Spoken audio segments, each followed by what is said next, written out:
All right, Citizens Planning Academy. Welcome. I'm going to go ahead and get started. You can see I've got an agenda behind me, so we've got a long, really jam-packed presentation coming up for you. I'll give you a minute or two, a second or two here to just settle in. Again, I'm Evelyn Baker, Deputy Director of Community Planning and Development. Again, still very thrilled that you're here with us for the third and final session of the 2016 Citizens Planning Academy. This session, as you can tell, we're in a different location, so it's part scavenger hunt, part Citizens Planning Academy, so congratulations to all of you who made it here. This is actually the room where we hold our planning board meetings. Who's been to a planning board meeting? Margie in the back, of course, and Joel is on the planning board. So we have just the one up front here. Who's watched a planning board meeting on Channel 8? There, that counts for something. So it's part of our efforts to be more transparent. We moved the planning board meetings from across the street in the web building, which was very convenient for the planners, but didn't have any cameras or any ability for us to video broadcast these sessions. So it made all the sense in the world for us to trek across the street here into the really kind of fun and historic looking, looks like really smart people spend a lot of time in this room, at the Par Widener room. So if you haven't been to a planning board meeting, consider coming to a planning board meeting. They happen every other Wednesday. Is it the first and third Wednesdays? It's probably the first and third Wednesdays. I'm sorry, I don't know off the top of my head. It's 2 Wednesdays a month. It starts at 3 o'clock, and if we're lucky, we're able to get out of here right around 6 o'clock. We've had meetings go as late as 9 o'clock, so nice. What is that, 6-hour meeting for those who are interested in marathon meetings. But with the planning board meetings are staffed by, the planning board is made up of members of the community. They're not professional planners, they're not city staff, they are volunteers essentially from the community who come here to make some really important decisions about some of the things you've learned about already, including citywide plans, neighborhood plans, and then this evening you're going to learn about zoning. And I'm really excited about the topic of zoning because, as I said in my email, that's where the rubber hits the road. That's the regulatory piece of this whole process. So we've got some great speakers lined up for you this evening. We have a really fun set of exercises. Always want to have some exercises, give people a chance to roll up their sleeves and sort of get engaged and do some role playing, put yourself in a different position. You will see there's some little parting gifts for you at your place settings. Some fun, like a notepad for you to take notes if you like, with a really cool pen with a stylus, which is fun. Sunglasses, I've been telling people because the future's so bright here in Denver, you're gonna need shades. So we've got some fun stuff for you just as a token of our appreciation. We have some certificates that we'll be handing out at the end of the session as well, so plan on sticking around for that. With that, I'm going to go ahead and kick it off to Kyle Dalton. Kyle's going to make his way up front here. Kyle is principal planner with Community Planning and Development. He works in the planning services world.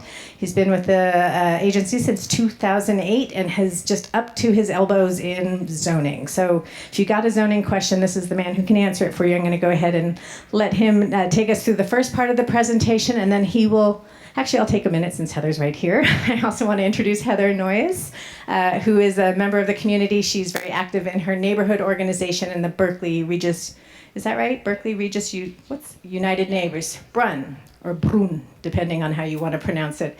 So these are our presenters for this evening, and with that, I'll just let Kyle get us started. Thank you. Thanks, Evelyn, and I'll get us started, but I'm going to as we did last year, invite Heather to jump in when there's an R&O perspective on something that I'm offering, and then she'll take the reins a little bit later. And wow, it's so loud in here. All right, well, we'll do my best. So far you've had the 2 sessions, citywide planning, which leads into small area planning. Tonight, the 3rd session, we'll talk about zoning coming out of the other 2. But in order to get there, I think it's first to kind of put zoning in its context of what it is and why we do it and what it is and what it isn't, and kind of walk through that. So hopefully you gleaned a little bit of this in the last couple sessions from my colleagues about what happens with the plan. Once a plan is adopted, it's time to talk about implementation. And generally, we look at 3 different categories of implementation tools that come out of plans in Denver. There's infrastructure investment, regulatory changes, and partnerships that take a few different forms. And within each of these 3 different buckets, there are a lot of different kinds of tools. Here are just some examples, and there are a whole lot more. If you take a look through Blueprint Denver or through the comprehensive plan, you'll see a bunch of the different tools within infrastructure investment, within regulatory changes, and within partnerships. Tonight, we're just here to talk about one tool. It's just zoning, which is in the category of regulatory changes that implement plans. But even within that, there are a whole lot of other kinds of regulations out there that the city could use to implement plans. Zoning is just one piece of the pie, but it's one that we work on a lot in CPD, where other departments or other divisions are primarily responsible for other kinds of regulatory changes. And some of the other ones are also within CPD. But tonight we're going to focus on zoning. It gets a lot of attention and does a lot in terms of development in the city. So the adopted plans, the citywide plans, small area plans, all kinds of plans express the future vision.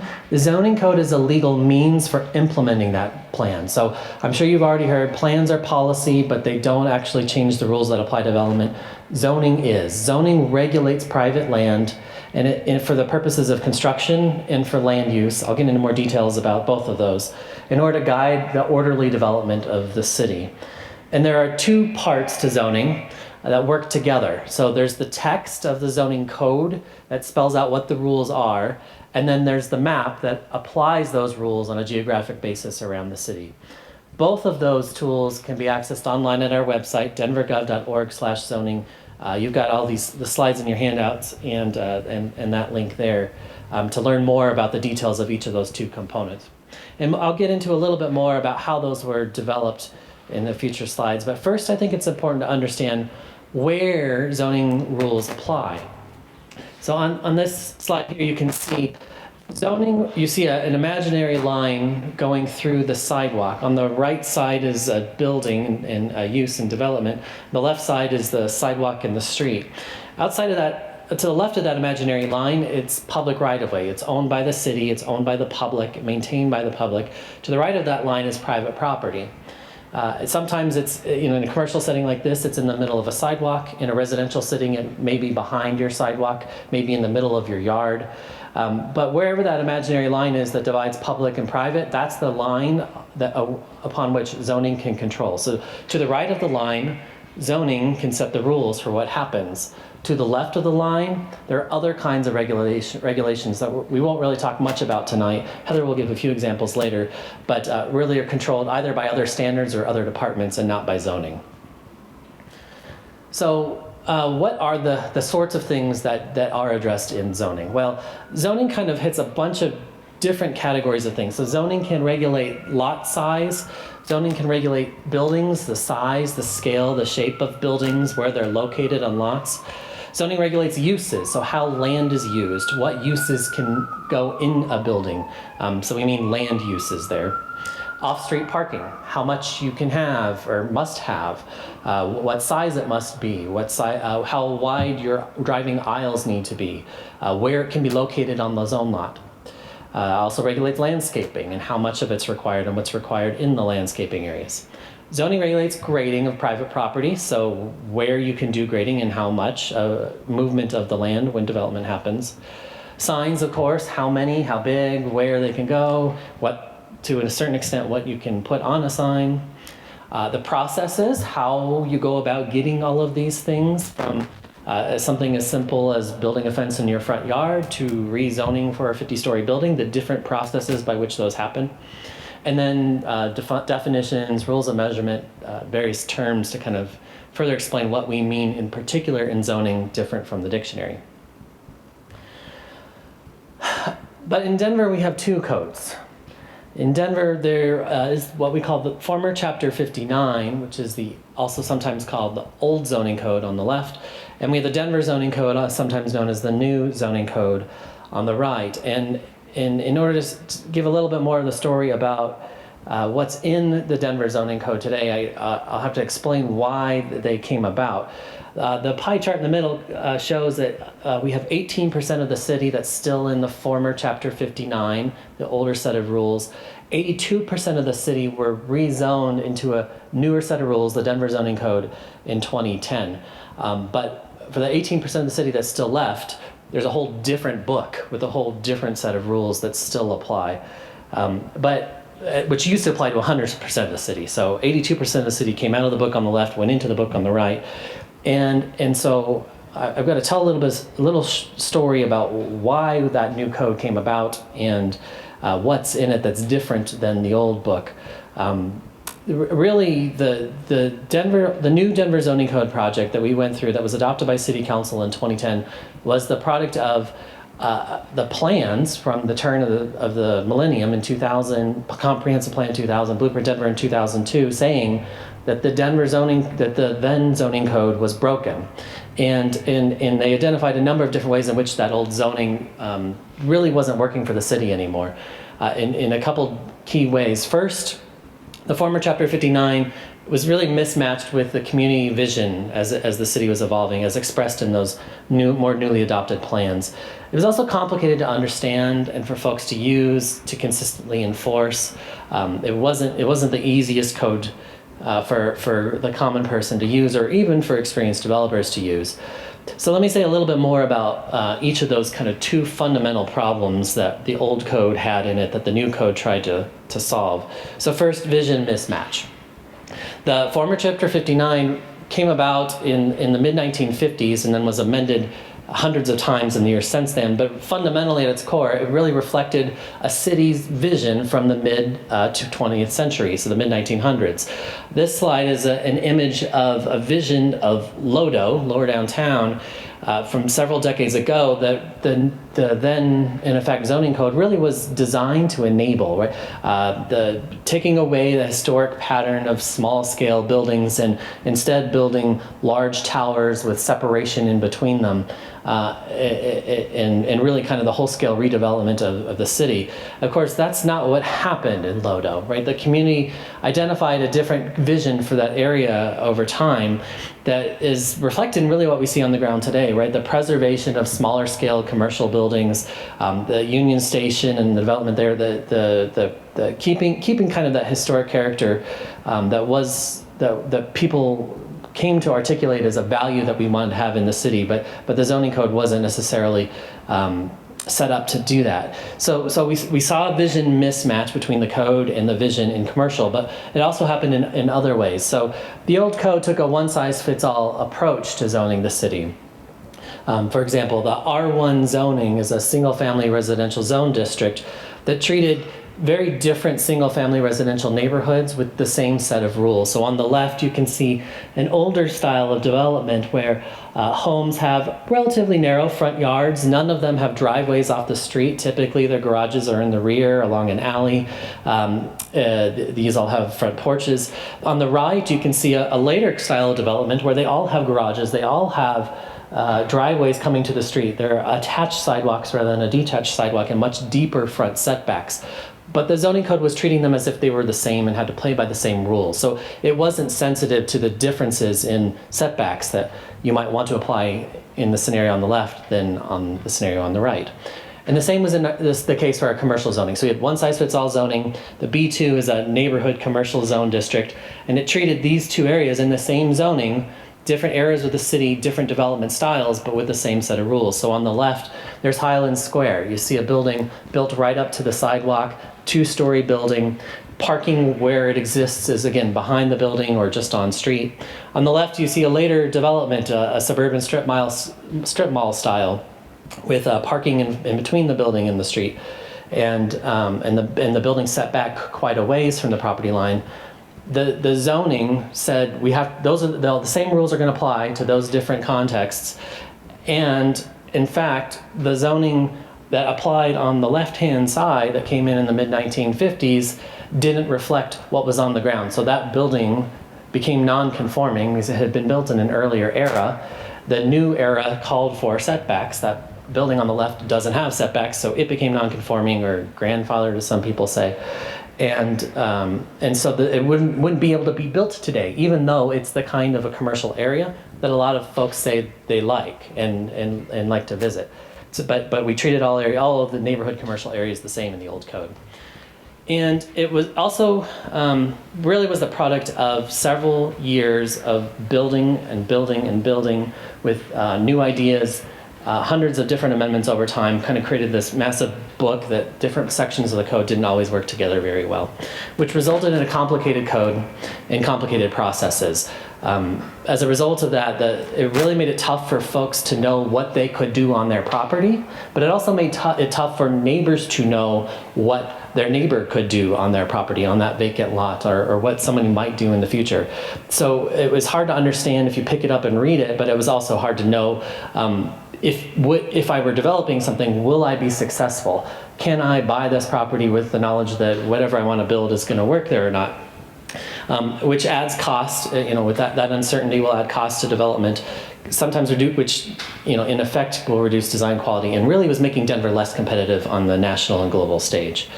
One of the ways in which the old code kind of fundamentally regulated land uses and buildings was what's known as the floor area ratio concept. So this was fundamental to the former Chapter 59 and is not used very much in the new Denver zoning code. But floor area ratio is the notion that if you have a given parcel of land here, this sort of triangular shaped piece of land, for example, and your zoning allows you an FAR of 4, then the square footage allowed to be built is equivalent to 4 times the amount of land area that you have, right? So if you built one building that filled your lot lines from line to line, from side to side, you could build 4 floors. But if you wanted to instead build on half of your land and go up, you could build on half of the land and get 8 floors, same square footage, because 8 times a half is the same as 4 times 1. Or if you wanted to leave more open space, you could do a 16-floor tower with, again, same ratio, same square footage. All of these buildings have the same square footage. Or heck, build on an eighth of the lot and get a 32-floor. That with FAR being the primary way to control development, it resulted in a lack of predictability. Now, all of the zone districts in the zoning code would have other standards that ultimately would shape a building to setbacks, heights, bulk planes, other ways that shape building. But pretty fundamentally, there was a lot of variability and therefore not predictability with what could happen in these zone districts. So the new zoning code kind of set out to change that, and it really does so with 2 fundamental approaches. So the Denver zoning code that 82% of the city is operating under now takes 2 different approaches to zoning. First is that it's a context-based code, and the second is that it's a form-based code. And I'm going to walk through each one of those here. So first on context. The Denver zoning code recognizes that Denver is largely a built-out city. There are areas that are still developing, but Denver has developed over the course of over 150 years, and different parts of the city are different and therefore should be treated differently. Pretty obvious notion, but it was a radical shift in how regulation happens in the city to make it sensitive to the context. So the standards of the Denver zoning code respond to different areas based on some of the different characteristics of those areas. So this slide shows, for an example, of how the block patterns and building placement in neighborhood on the left is different than on the right. So the figure ground diagrams at the top show buildings that are reflected in the aerial photo below. On the left-hand side, you can see there's sort of a rectangular grid. If you can make it out, they tend to have the primary buildings, typically houses, along the street, and then detached smaller buildings in the back along an alley. It's a fundamentally different way of developing land than on the right, where the streets are curved, they're not in a grid. The buildings there's really one building per lot because garages are attached rather than detached. They're all facing the street, there aren't alleys. And again, the new Denver zoning code tries to respond to that by having different kinds of standards for a kind of place on the left than a kind of place on the right. Other ways that neighborhoods are different to one another are also reflected in the zoning code in terms of the diversity of land uses and the patterns of land uses, how they're found within a community. So on the left, there's an aerial photo there of Old South Gaylord Street in East Washington Park, where you can see there's one block of relatively large commercial buildings that fill their lots, but it's just one block, and they're right up against single-family homes across the alley. But they're kind of living right up next to each other, and the way you access it is right there within the same neighborhood. On the right, that aerial photo shows Tiffany Plaza, a suburban commercial center, where the center is not at all connected to the residential around it. To get to the center, you have to drive out and around and back, and so there's not the same kind of spillover effect of parking, for example, on the right that you would see in the neighborhood on the left. And the pictures on the bottom kind of also show that there are other ways that that mix of uses has resulted in different development patterns in terms of where the parking is found, how you get to the lots, whether it's in the front or in the rear, surface parking, garage parking. So again, the new Denver zoning code was designed with a context-based approach to respond to different contexts of the city, and does that by dividing the city into 6 neighborhood contexts. So in Denver, our Denver zoning code is organized such that the different articles of the code, the different sections of the code, if you will, are organized into one of these 6 neighborhood contexts. Is the primary way that we organize the code. So on the top, there are 3 contexts that are predominantly residential and predominantly single-family residential. But they vary in their development characteristics. So on the top left is a suburban neighborhood, tends to have curvilinear streets, attached sidewalks, attached garages. On the top right is an urban neighborhood where the garages tend to be to the rear, it tends to have a more grid street pattern. And in between the two is what we call the urban edge neighborhood, where typically they were platted before World War II, but developed post World War II. So they have some characteristics of the older urban neighborhoods, but the development patterns have taken on some of the suburban characteristics because the automobile was becoming more popular, and so it's kind of a mash of both. Predominantly single unit, but within these kinds of areas of the city, there are still some commercial areas and some multi-unit areas. But if you look at the suburban neighborhoods on a whole, the majority of the area is going to be single unit residential. When you look to the bottom 3 contexts, they tend to be more intense. So in the bottom left, we have the general urban neighborhood. This is still predominantly residential, but as compared to the 3 contexts above it, this one's primarily multi-unit residential. So again, not a lot of commercial, although it's found, but it's predominantly where we have residential is multi-unit. So think of places like Capitol Hill and Uptown. So that's the bottom left, and the bottom middle is an urban center neighborhood. These are truly mixed-use neighborhoods where you wouldn't take a look at the neighborhood and say, well, that's mostly residential or it's mostly not residential. You really see both. It tends to have more intensity. There are a lot more options for folks to walk or bike to their work or to activities, to entertainment, because it's all right there in the same neighborhood. And then on the bottom right is the most intense neighborhood context in Denver, the downtown neighborhood and context, which includes the core of the central business district and a few of the neighborhoods immediately adjacent to downtown. The most mixed uses, the most intense in the city. So again, the Denver zoning code is organized to treat those 6 different contexts differently. And it also takes a form-based approach to zoning. So let me talk a little bit more about what it means to be a form-based code. So the former Chapter 59 was organized really with legalese, pages and pages of text that defined what you couldn't do on your property, setbacks, floor area ratios like I talked about earlier. The new code takes a form-based approach that tries to articulate what kinds of building forms are desirable. So rather than a less predictable floor area ratio based, it says these are the kinds of buildings that are desirable in the community. And the kinds of building forms allowed will vary based on the neighborhood context and based on the zone district that you're in. The code doesn't say that everything, it doesn't allow all of these kinds of building forms in all zone districts, but it articulates what kinds of buildings are are appropriate. So a single unit house, a duplex, a row house, a courtyard apartment, an apartment building, more of a commercial shopfront kind of building form. And then through illustrations tries to illustrate the standards that we still have in writing and we still have in numbers. For legal reasons we have the standards, but they're easier to understand because they're graphics that go along with them to kind of illustrate what it is that is meant by them. And really, the form-based approach to zoning is intended to provide more clarity than was possible under the old zoning. So, and for example, in the former Chapter 59, you had that R1 district I was talking about earlier, that's single family, and then the next one up is R2, a multi-unit district.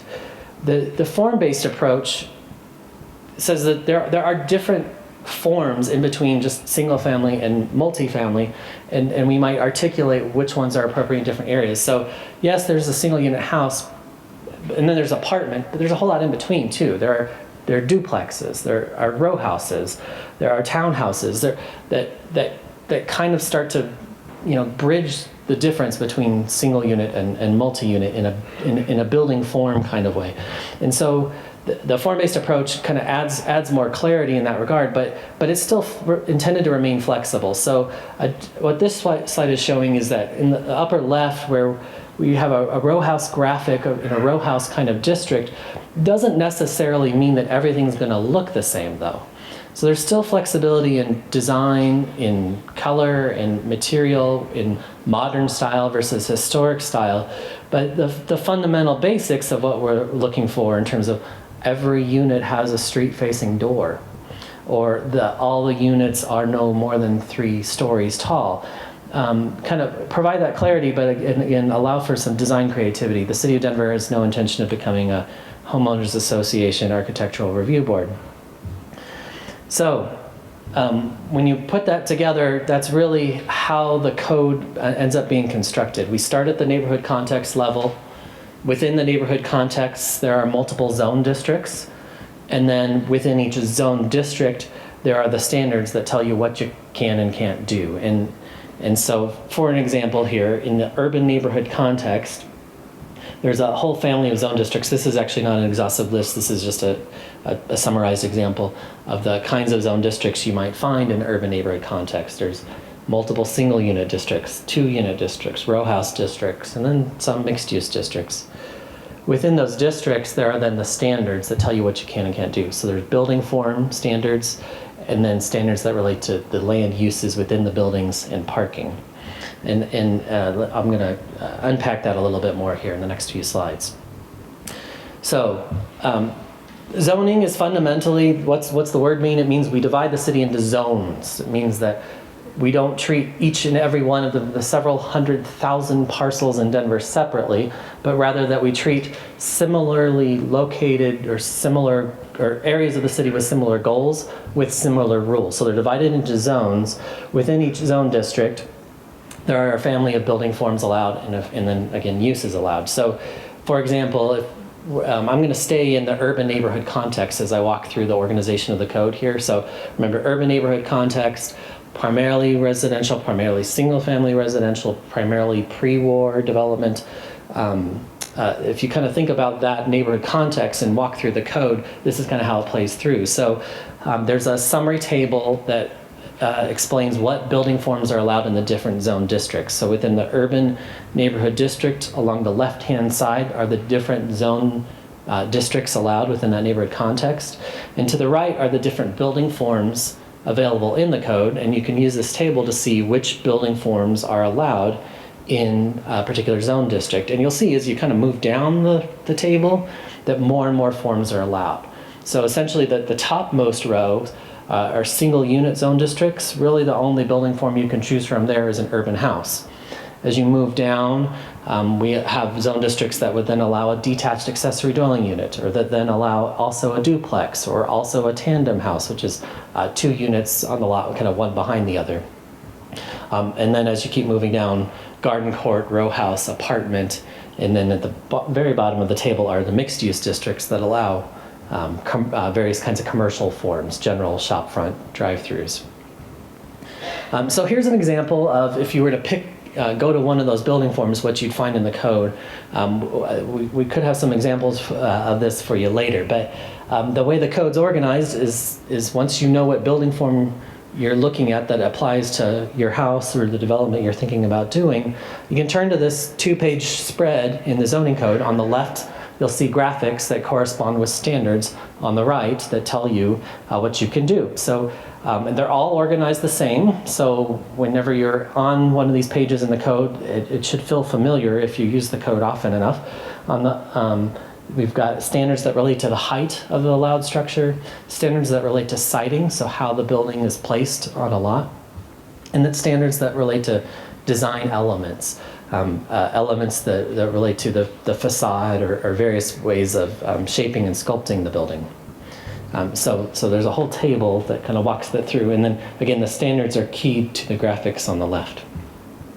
Okay, so that's how the code is organized. Obviously, we won't go into the details of all of the 200 plus zone districts in Denver today, but that's kind of here to help familiarize yourself to how building form standards work. But though we have a building form based approach to the Denver zoning code, it's not just about buildings. We also still regulate uses and parking.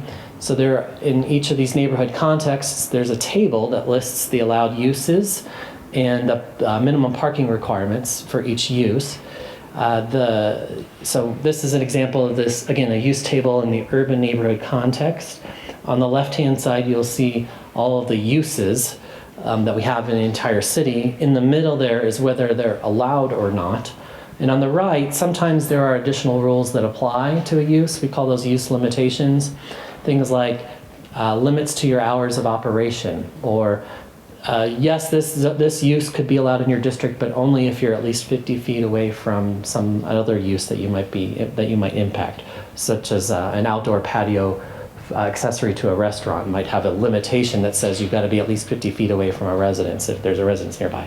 So this table kind of walks through what's allowed within each of those zone districts. Okay, so that's a high-level summary of the text part of zoning. I'm going to turn now to the map, because that's all great, but you still need to know, like, how do we geographically assign those zones to the different parts of the city. In 2010, when the Denver zoning code was adopted, we used 3 criteria primarily to translate old zones into the new zones. And what do I want to say about that? The map looked at 3 different things. I'm going to walk through a few different examples to kind of show how sometimes it's clear what the map should be, and sometimes not so much. But I don't know why that's getting cut off here. Hopefully on your paper it's not cut off. But there are 3 primary criteria, and I'll walk through some examples. The first is we looked at existing conditions. So what was on the ground, right? How were the buildings laid out? What are the land uses? How big were they? The second thing was, what was the zoning at the time? That says a little, even if the zoning wasn't matched with what was on the ground, that people may have had an expectation of what they were entitled to do, and we should take that into consideration when mapping new zone districts. And then the third was, what do the plans say? What do the city council's adopted vision have to say about the area, whether it's Blueprint Denver or a neighborhood plan or something smaller. And through a several years long public process that involved the council members and over 25 public meetings, tried to weigh those 3 criteria for each of the different parts of the city, each of the different neighborhoods of the city, and come up with a new map. Areas that didn't change, and why we still have that 18% of the city that's in the former Chapter 59, were areas that had their own custom zoning already. And so it's cut off on the slide, but should be printed in your packet, are the examples of things that where we have custom zones that just kept their same zoning and still live in that former Chapter 59 zoning code because they had something that was already negotiated unique to their site. We didn't try to unravel them because there are literally over 1,000 of them, and if we tried to figure out each one of them, the process, instead of being a 5-year process, would have been, who knows, 15 years. So they kind of kept their individual zoning slowly, one by one. A lot of them are choosing over time to rezone into the new code, and we'll talk about rezoning a little bit later, but that's why 18% of the city still has the old code. So I'm going to walk through a couple examples of how that mapping worked to kind of illustrate how it works. So the first one's an easy example. Imagine a neighborhood where on the ground the existing condition is single unit structure, single family houses. So that's when you walk around the neighborhood, that's what you see.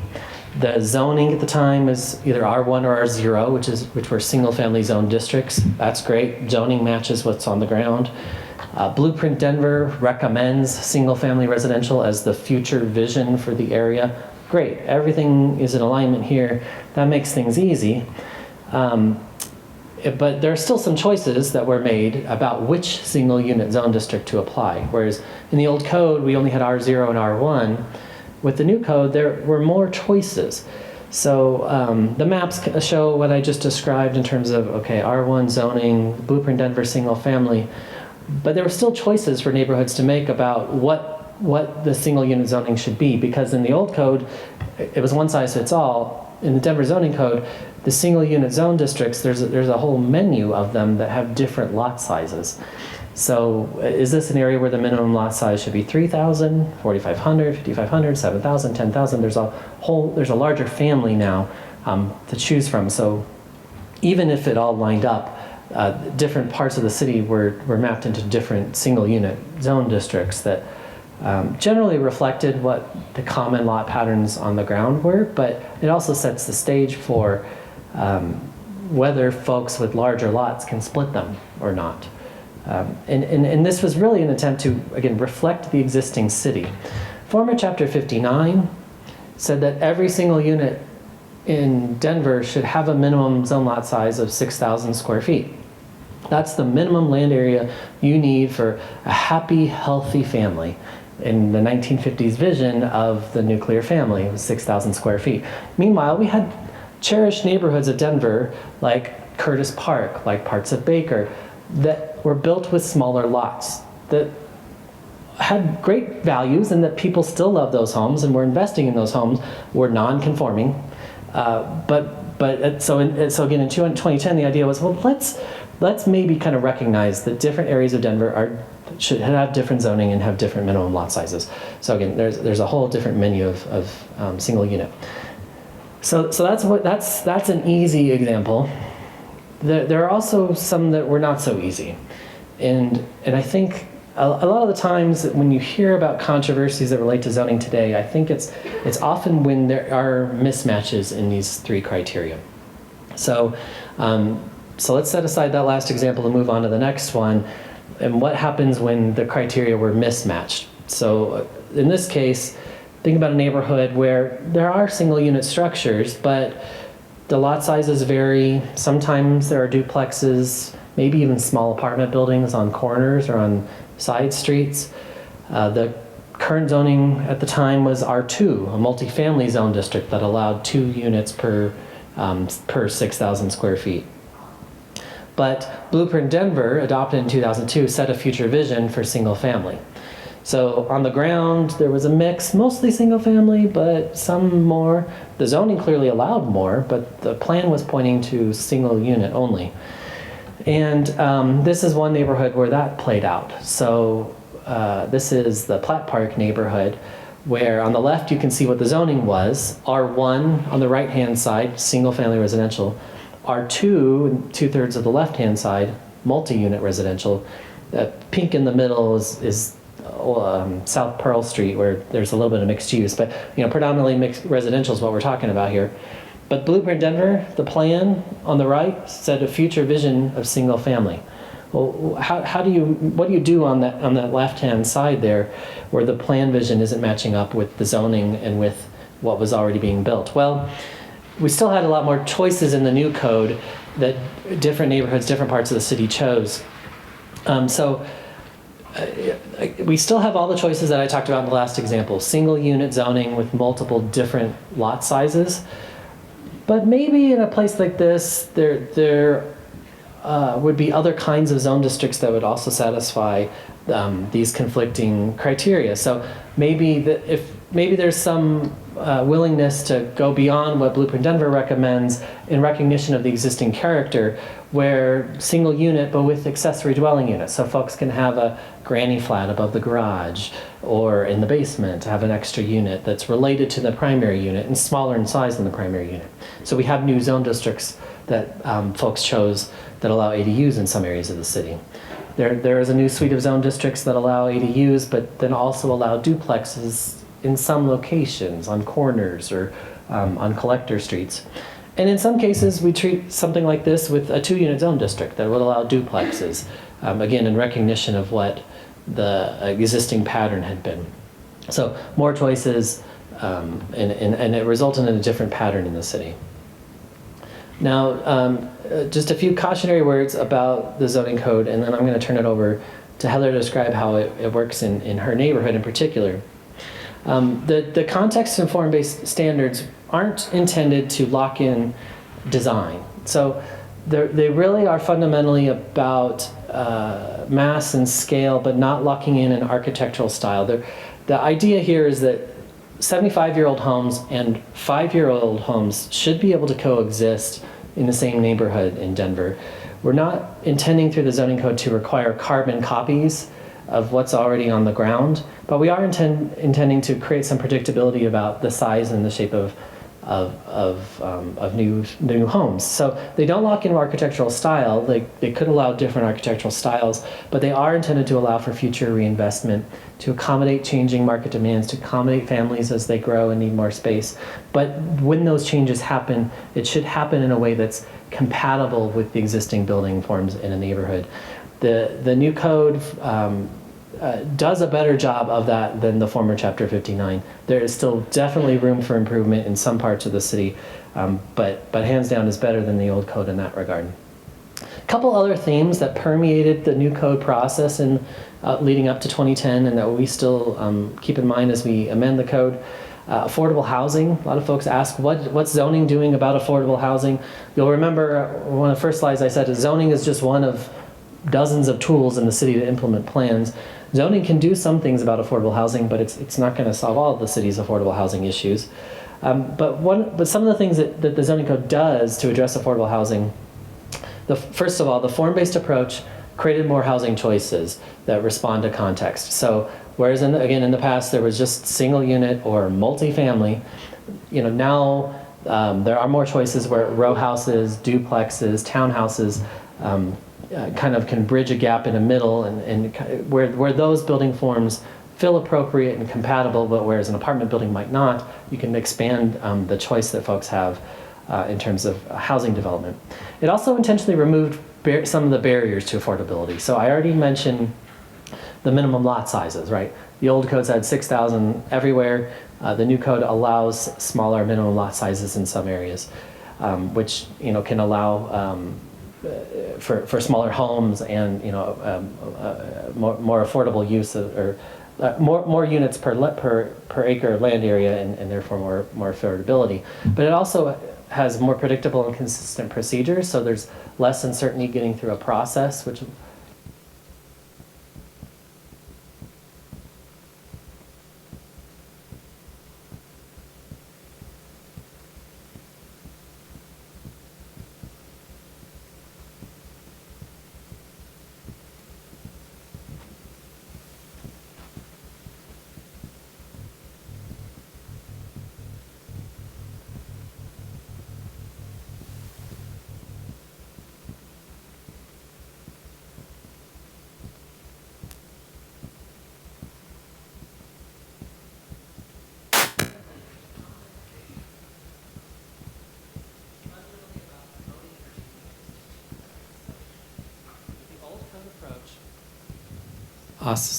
okay, cool.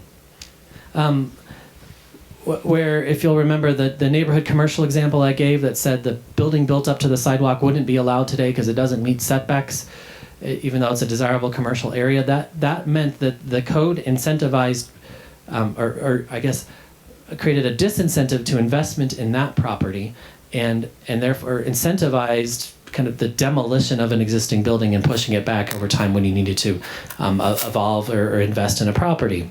A more context-based zoning code promotes retaining existing buildings, and the most sustainable building is the one that's already built, the one that where the energy has already gone into building the building in its place rather than tearing it down and starting from scratch. So the code is better about that. It's also reflected a number of different sustainable standards throughout the code to encourage areas that were more walkable, to encourage commercial that was more pedestrian friendly. It seeks to allow car sharing where it's appropriate and set up ways for folks to share parking. It promotes bicycle use, so we have bicycle parking on-site requirements citywide for the first time, and we've actually expanded them since 2010.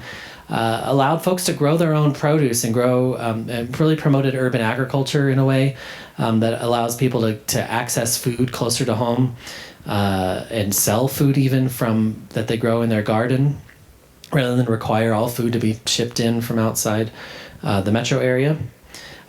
We work to reduce pervious surface area and therefore have a better stormwater quality and also ensure,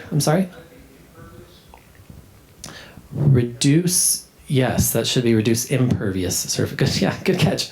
Increase pervious, reduce impervious surface area.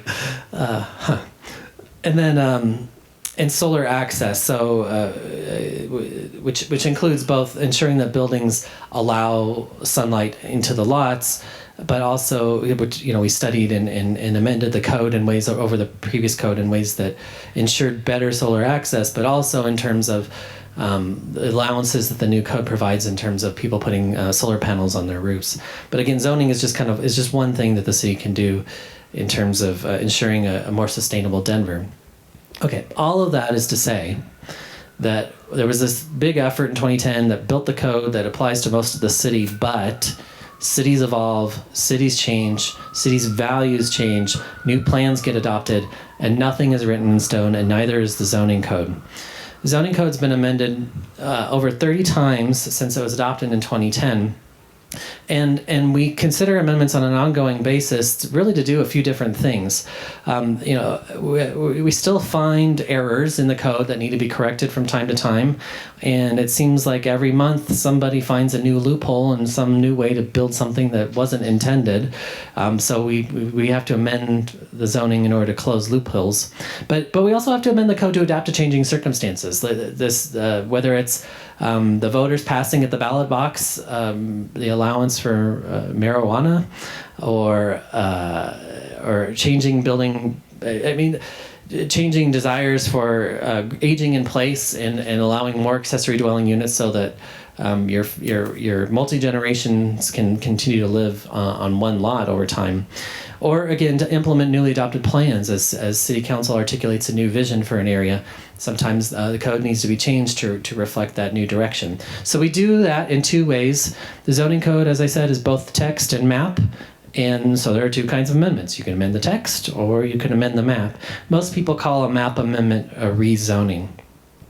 And I'll talk about that one first because it is the one that a private party can apply for, and they both can get a lot of attention, I guess. But a map amendment is a public process to change your zoning. So basically, it's when someone, whether it's an individual or a neighborhood or a council member, wants to change the zone district that applies to a particular area of land, they make an application to amend the map or to rezone. In order to change the rules that apply. So rather than this district, this one of the 200 some zone districts we have on the books, you want a different district to apply. In order to change the rule about structures, in order to change the uses that are allowed, in order to change the parking requirements, it doesn't change. It doesn't approve a specific development. So a rezoning process isn't a process by which every one of the hundreds of thousands of parcels in Denver is said this is what you're going to be through a city council process, but it does say these are the rules you're going to play by when you develop. And it is a minimum 4-month, more commonly 6-month public process. I say it's the most public thing the city does. I haven't had anybody challenge me on that yet. 5 public meetings, 4 public notices, 2 public hearings, 2 sign postings on the property. before city council, your elected officials ultimately make a decision whether to amend a zoning map. And so this is just a summary of the multiple steps involved in order to change the zoning map. There's map amendments.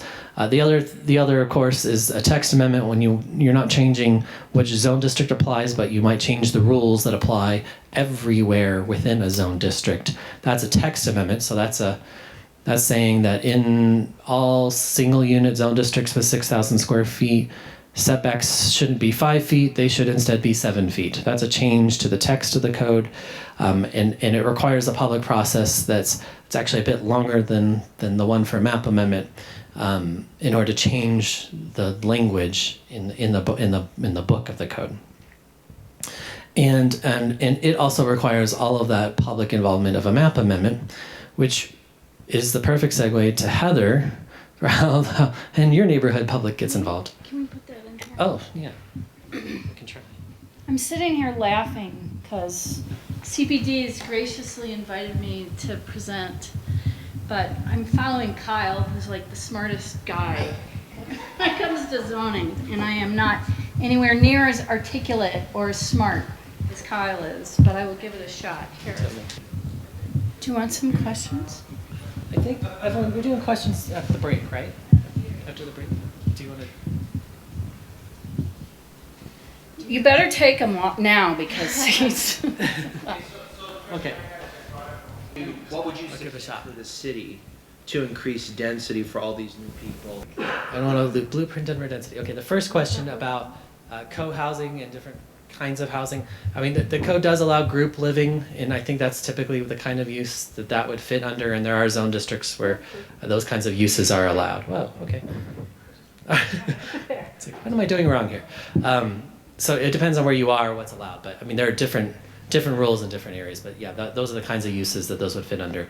In terms of Blueprint Denver, whatever comes out of the Blueprint Denver process that's still 18 months to go, I think, well, the best I understand it, there will be recommendations in Blueprint Denver that the city will need to implement, right? And that will include regulatory changes, although it will also include other kinds of changes that the city should make in order to carry out the new vision that will be articulated through Blueprint Denver.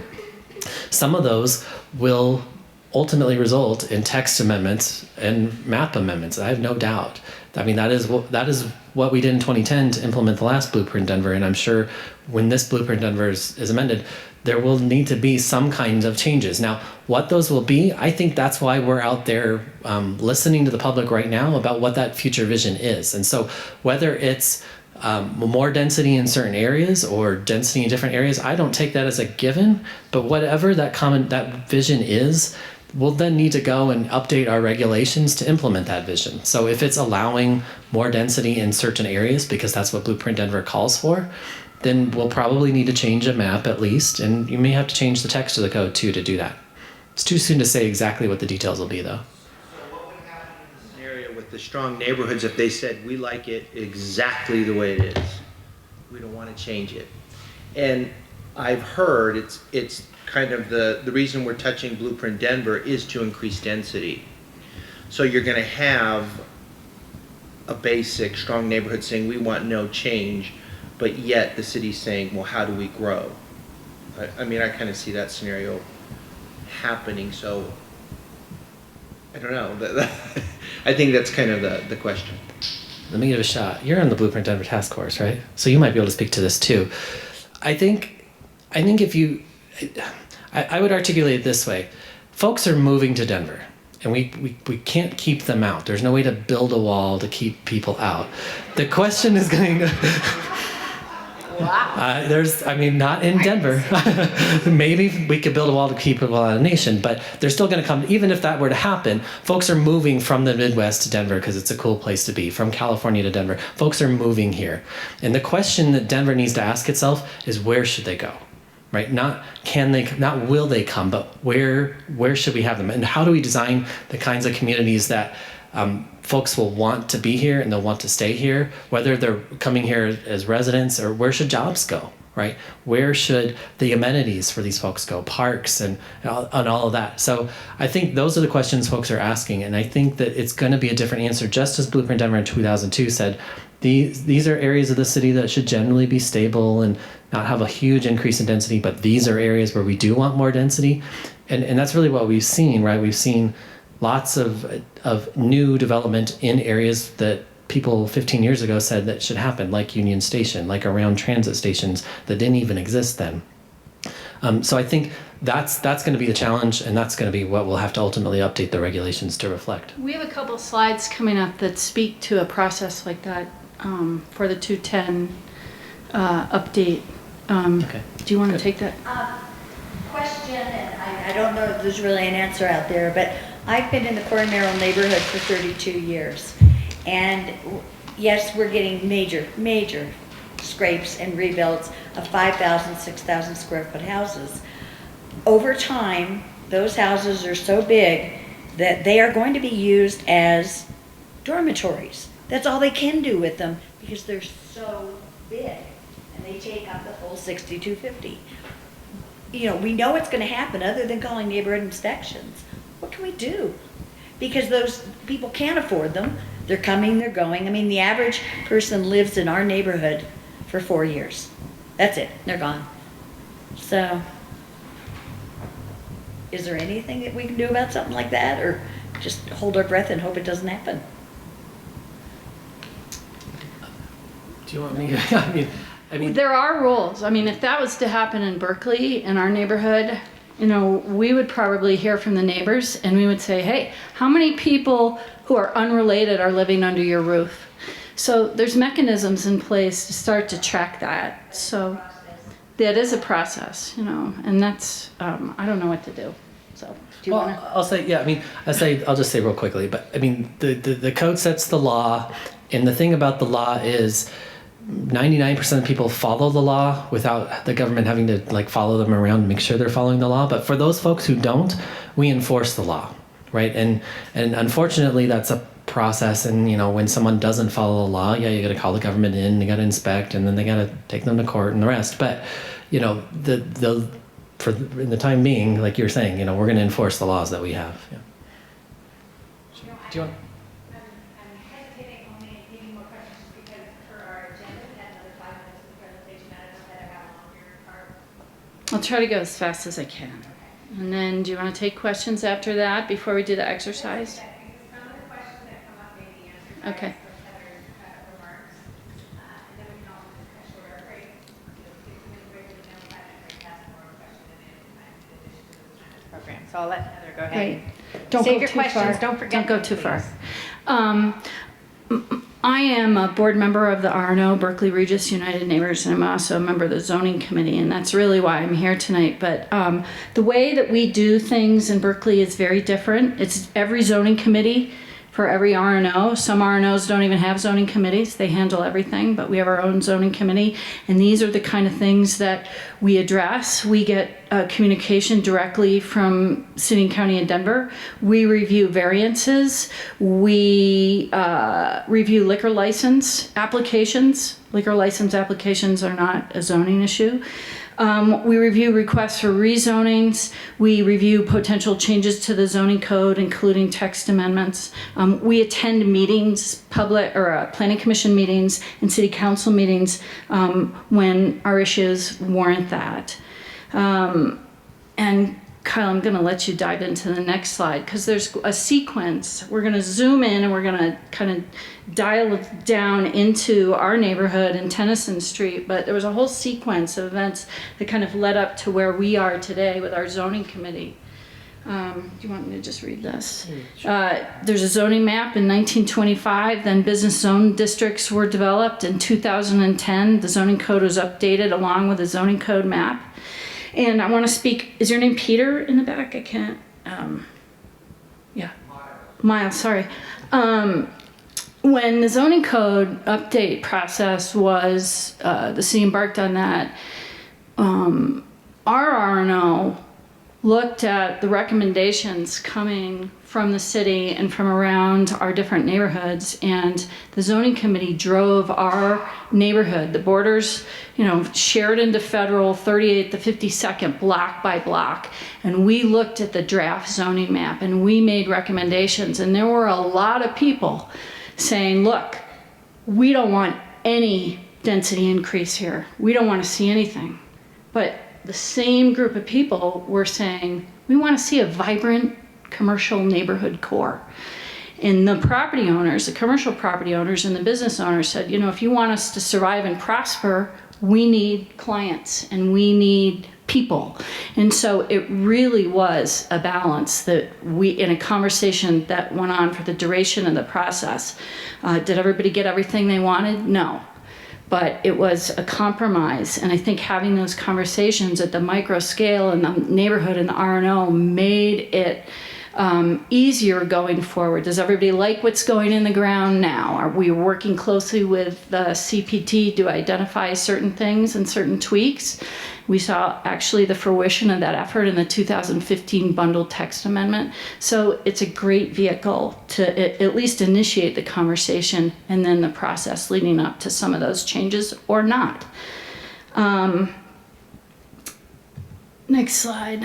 So I'm going to let you do these. Okay. I'll go really fast. This is really just to tee up what Heather's going to talk about, what they're working on now, which is to show the evolution of zoning in her neighborhood.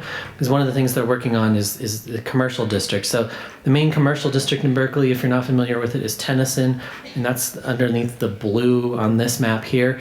This is Denver's first zoning map, which was in effect 1920s to 1940. Those red lines show the streetcar, and there was one zone district, one B district, that whole blue area for the Tennyson Street corridor. Before, not every property had developed along Tennyson.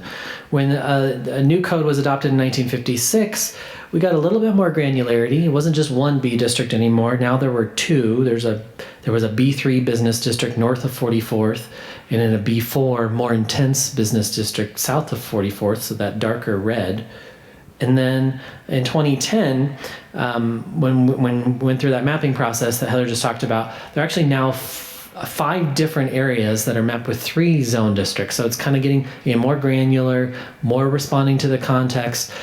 Some areas mixed use, 3 stories, some Main Street 3 stories, some Main Street 5 stories. So kind of getting more finely tuned what the future should be through the zoning over time.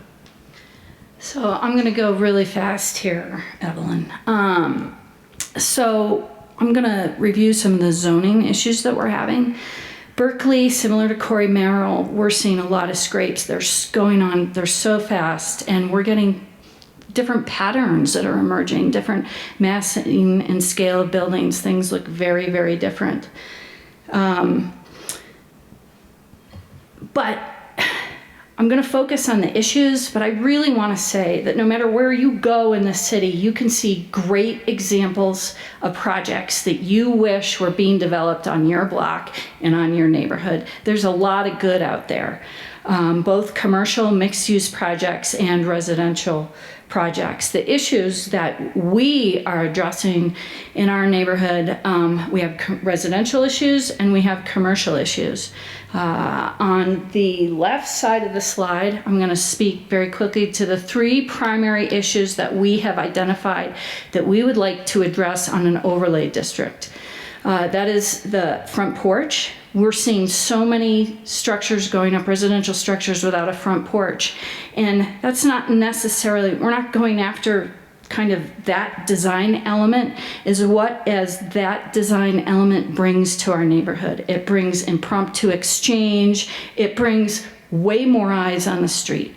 And you're talking about neighborhoods where we're seeing an increase of density, and there's a lot of safety issues and crime issues out there. The more eyes out on the street and the more opportunities you have for people to actually sit out there. That's one issue that's really important to us. Massing and scale. Just so you know, we have our own internal conflicts and conversations on the zoning committee. I believe that building height falls under massing and scale, but there's a whole lot of people who want to see it separate, so it's listed separately here. Massing and scale means how big the buildings are. And then again, building height. People in our neighborhood are looking at the zoning code and they say, you know, we're only supposed to have 2.5-story buildings, and why is everything 3 stories high? Everything. Commercial issues are street activation. That's the use along the street. What is at ground level? Transparency is, what does it look like? Does it look like a shop front? Does it look like a townhome? Is it supposed to look like a townhome? What's it supposed to look like, and what does it look like? And then again, building height. Building height in the commercial districts has to do with our better understanding of what ancillary uses are on top of a structure. So in our MS5 zone districts, MS5, 5-story building, on top of a 5-story building, we're allowed right now to have 26 extra feet of ancillary uses. And we're trying to understand what that means. And if we, you know, what is that going to look like? Is that a structure? Is that an antenna? Is that an elevator shaft? What is that? So the front porch, on the top level, you can see the duplexes and the single homes. We're getting things that don't even have a stoop. There's nowhere to sit. On the 43rd block of Stewart, you can see on the east side, which is on your left side of the slide, that's the original character of the street. Those are the massing and scale of the existing structures. Right across the street, we're getting what should be 2.5 stories, but to many people that looks like 3. We call that kind of internally our macaroni grill row, just because it looks so different than what was there. Let's see, I have some animations. 2.5 stories. There's different mechanisms that are being used to really make these buildings appear as if they're 3 stories, including usable space on that 3rd floor.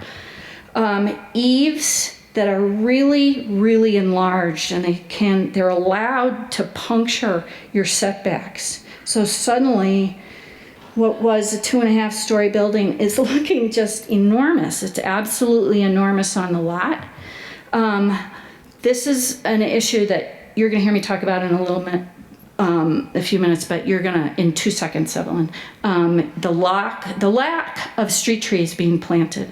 So we talk about landscape, but in Berkeley, our issue is, look, we want street trees. If a new 35 home subdivision or a new commercial development is required to have street trees, how come we can't get 1 street tree in front of a new duplex? Street activation, these are projects along Tennyson Street. Renovated building facade, that was an old hardware store, which is getting a lot of people really like that. They took the time to kind of reclaim that facade. They modernized it. They put in display windows, exterior lighting. Adaptive reuse of a structure is now a restaurant on Tennyson Street. On the upper right is a new duplex project, and this is our street facade. So this is a mixed-use district. So when we said, wow, we would love this block to be mixed use, well, we're not getting mixed use. We're getting actual split level. So parking is kind of, or the basement space, even, you can, sorry, I have a pointer. This is basement space here under that red line. You can see the parking is elevated. And if you walk along this project, it's finished right now. That's all garage storage. So you can, if you look in the windows, you can see everybody's like mops and skis and stuff. And it's really not what we all envisioned when we talk about mixed use along Tennyson Street. And I think everybody in the room is familiar with the projects on the bottom. We've seen them all over the city. Adjacency issues, what we're really having a hard time grappling and struggling with is when these brand new big structures come in and they're right next to, if not on top of, older single family homes. It blocks, it takes away all backyard, side yard privacy. I mean, you can see by this slide, you've got balconies looking right into somebody's side yard, block solar access, and then we have walls that have no windows, nothing. Right on the set side property line right against these older single-family homes. And that's been hard to watch. Here's an issue that I'm going to talk just a few minutes about, because this is not a zoning issue, and this is an issue that we're really struggling with at an R&O level, because a lot of people think that we should be able to dictate what happens within the public right-of-way. The public right-of-way is owned by the city. So we're embarking on an overlay district effort. And we've been working on this for 2 years now. I kind of skipped over this in the beginning. I think in 2013 we had a big public meeting. It was attended by 150 people. We identified all these issues, and in the last 2 years we've worked really, really hard to narrow them down and validate them with our members and with the public in Berkeley to 3 residential issues, 3 commercial issues. But one issue that comes up over and over and over again is street trees. And so while we cannot address that under the heading of the overlay district, our members have decided that we're never going to drop that out of the conversation. Whether I'm presenting to you tonight, or whether we're in front of planning board, or we're having a meeting, that is one of our issues. We're getting so much rock mulch. And then on the far right side, this is a project that's on Tennyson Street. They just installed this river rock next to on-street parallel parking. So if somebody sees a parking space there and they pull up and they go to get out of their car, they have to walk on this to get over to the sidewalk.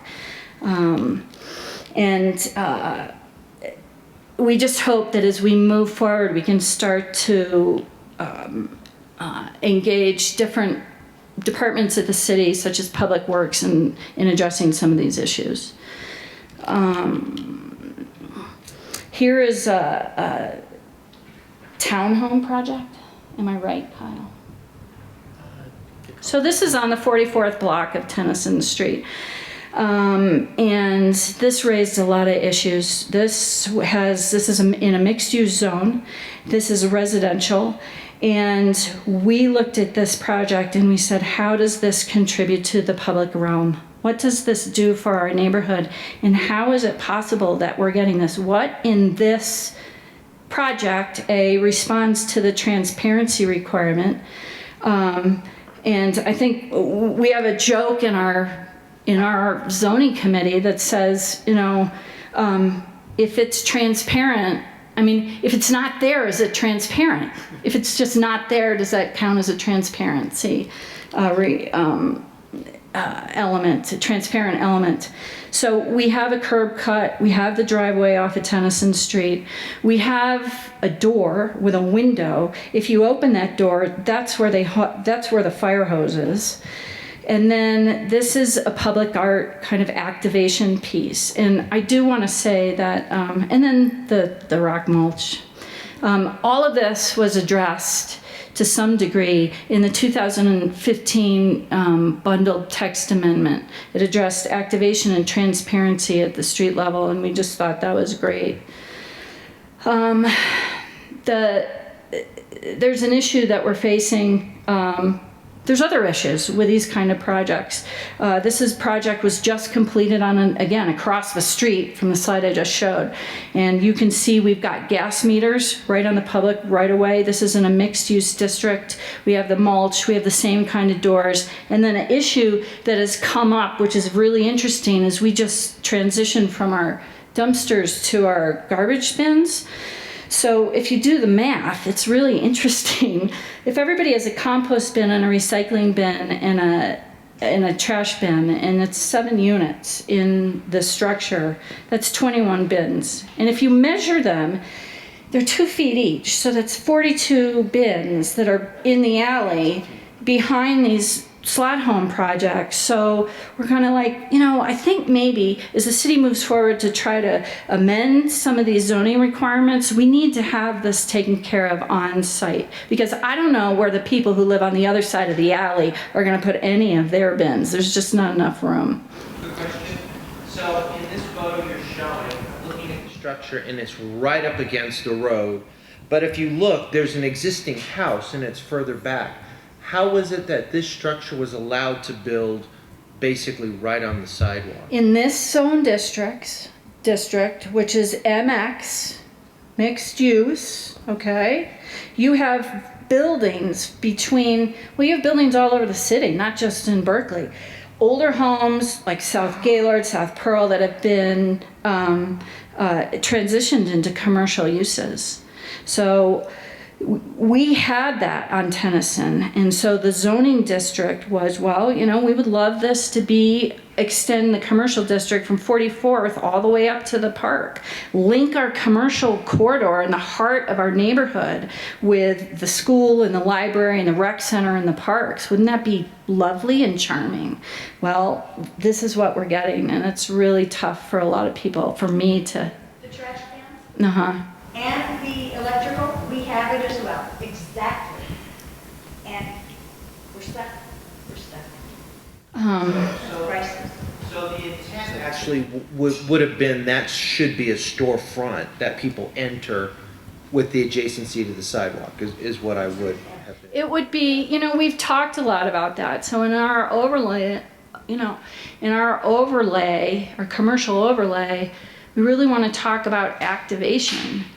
What percentage of the ground floor of these structures should be a commercial use? But I don't know how, and this would look a whole lot different if this particular unit, if this end unit that faced Tennyson looked like a townhome. I mean, if it looked like a walk-up townhome that you see in other parts of the city, I don't think people would have as much of a problem with these.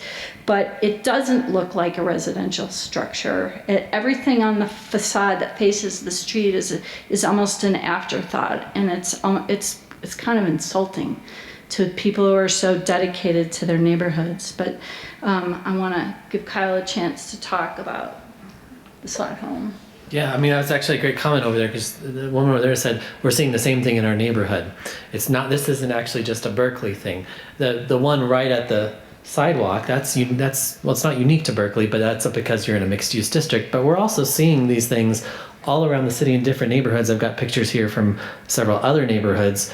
They're not necessarily right up to the street, but they still have forms that folks find offensive for different reasons. So the main one here on top, you can see there's a large front setback there, but it's still townhomes that are turning their side to the street and going all the way down the lot where there used to be maybe a single family home. This is an issue that CPD has recognized is an issue in so many different neighborhoods in so many different ways, and sometimes in multi-unit, sometimes in mixed-use districts, sometimes the garages are in different places. There are different layouts. There's not going to be one easy solution. And really what's going on here is there are a lot of different market forces that are driving this development. Even when in a mixed-use district they could have built a restaurant or an office building, they're choosing to build this instead, and who would have thought? But they do, because there are a lot of different market forces at play. The result is, though, that we recognize there's a need to change the code, that something about this isn't right. Well, a lot of things in different areas aren't quite right. So CPD has just recently announced that we are starting a project which we think is going to take about 16 months to untangle this in all the different ways you find it around the city, have a public process, engage a task force of folks from different stakeholders, some of the folks who developed this, different neighborhoods who've seen this, designers, historic preservation's taken an interest in this issue. And go through a process of studying it, modeling it, testing it, and coming up with proposed amendments to the code to change the zoning rules, and ultimately have City Council adopt a text amendment. So that's a preview of what one of my teams will be working on over the next year or so. Well, I think that's it. Okay. Right. So our final slide, is just a reminder. This is your vision, your city, and I think the whole everything Heather was trying to say is that. Really, neighborhoods have a lot of opportunities to make these tools your own and make it the best for you. Oh, look at that. So let's go ahead and take a 5-minute break just so folks can stretch their legs.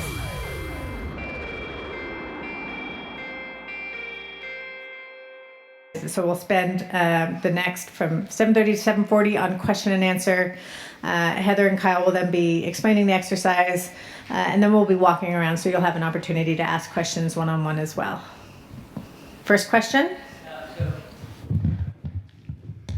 the amendment process for these, both the text side and the map side zoning, is that initiated by the city or by private citizens or a mixture? Where does that start?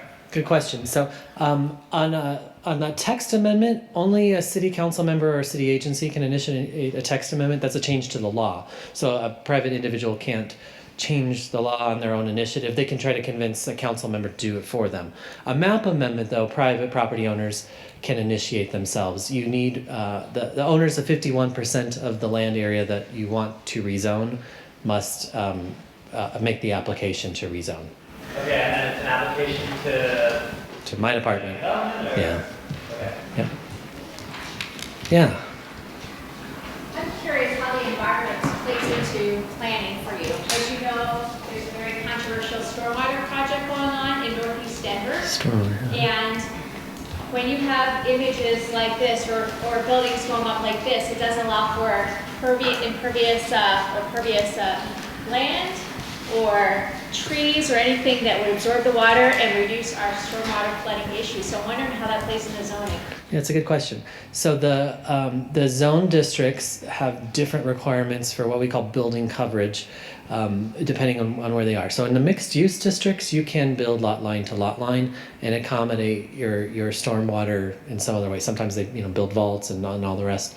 But for example, in our single unit zone districts, there's a building coverage maximum of 37.5% of the zone lot. So a lot of the zone lot has to be left open. Doesn't necessarily all have to be landscaped. There are rules about how much of it must be in live landscaping and the rest. And then there are rules about how much of your landscaping has to be live or non-live in the other districts that are kind of in between. So the zoning does respond to that in some ways, but specifically as it relates to stormwater, Public Works will has rules regarding stormwater that they enforce at the time of development. So in order to ensure that development over certain thresholds treats both in terms of water quality and the water quantity running off to not exceed historic levels on the quantity side and all the rest. So they have their own body of wastewater engineers that evaluate projects when they meet certain thresholds under their stormwater standards. Yeah. Okay, yeah, Steve. It seems to me that the zoning code is in kind of a war with the market. It attempts to shape things so that the market will do certain things without actually prescribing what the market should do, because there's a feeling that we have to let the market operate. But then the market finds those loopholes you talked about, it maximizes the coverage and the size of buildings, and people realize that the code really wasn't enough of a restriction on the market. And so there's these thrusts and parries and new forms of armor developed.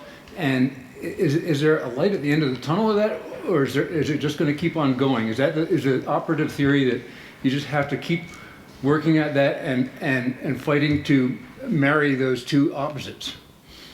Yeah, good question. I think it's important to recognize that the code operates in both ways. Right? Sometimes the code's actually a barrier to the market acting in ways that the city's vision has articulated because it's too restrictive. But I think you're also right that it happens the other way a lot too.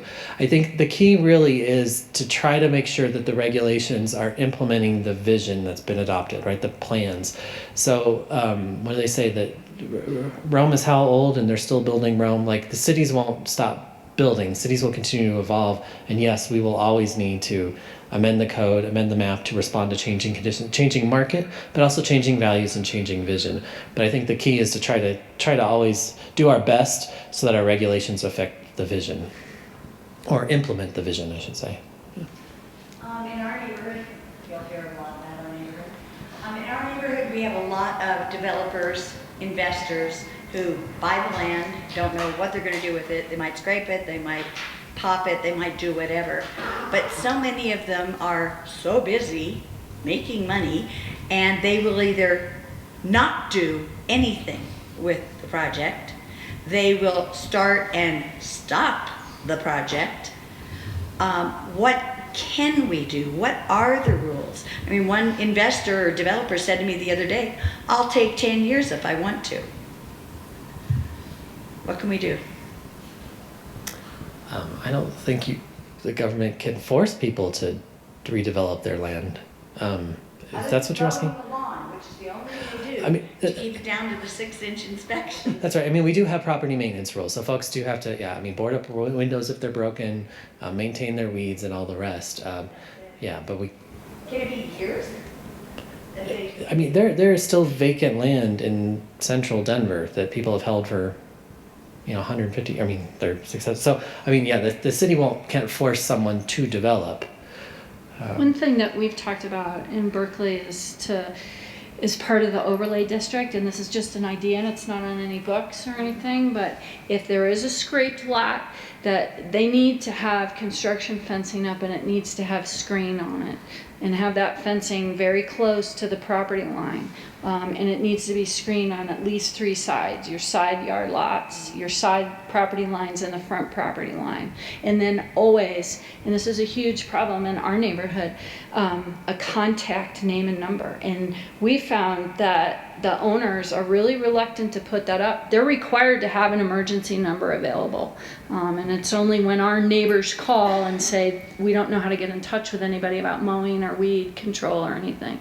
So that's just an idea that we've batted around. If they come in and they scrape the lot and there's nothing there and it's gonna sit there, there needs to be a screening requirement along with, and that's just an idea that we came up with. Right, so that's not in the codes and it's not a requirement. It's R&O zoning committee discussion level right now.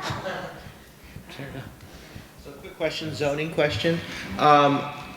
I'm in Congress Park, so I'm by National Jewish, and what I noticed in the last few days is they put up like a 20-foot fence, and it looks like they're putting a drill rig in the center of it. That's in the middle of the city.